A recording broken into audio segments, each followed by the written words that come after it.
Android phones have been around for quite a long time now, and have evolved fast.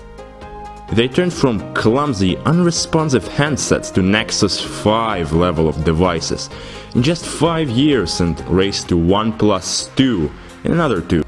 But not all is clear and sunny in the history of OS and hardware features of Android. Some nice ideas faded into obscurity during these years. Here's one of them. HTC Dream came out in 2008 and was the first honorable Android OS carrier. Button layout isn't associating with Android, but is oddly familiar. Oh, right, they simply stole it off BlackBerry. Market before and sometime after iPhone 1st gen wasn't rich with innovations. Companies just followed the same ye-old recipe, not trying to change it much. Hey, did you know that many people predicted iPhone's failure due to the phone simply has to have a physical keyboard? It's just the way it works. Anyway, back to the point. This little round thingy is a clone of BlackBerry's trackpad, as I already mentioned, only made with less care and premium materials, and with an OS that doesn't work with touch concept very well. This scrolling wheel is used for navigating the screen's scrolling and can also act as a button. In a combo with a keyboard, you could operate the device without touching the screen once, which meant you could eat and use the phone at the same time and not cover the glass in fat stains. Useful! Too bad it's too slow and only works in most basic stuff. And I completely forgot about the existence of said scrolling wheel after a while.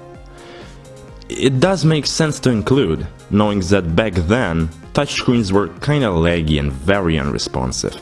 But in reality, those touchscreens were still better than scrolling with a wheel. Actually, after further testing, I found out that scrolling Facebook or Google is great. It's quite an experience actually, because you cover exactly 0% of the screen, and the view is nice. But as soon as you leave the well-explored surface of Google or Facebook, I'd assume the manufacturers have done some optimization with those pages.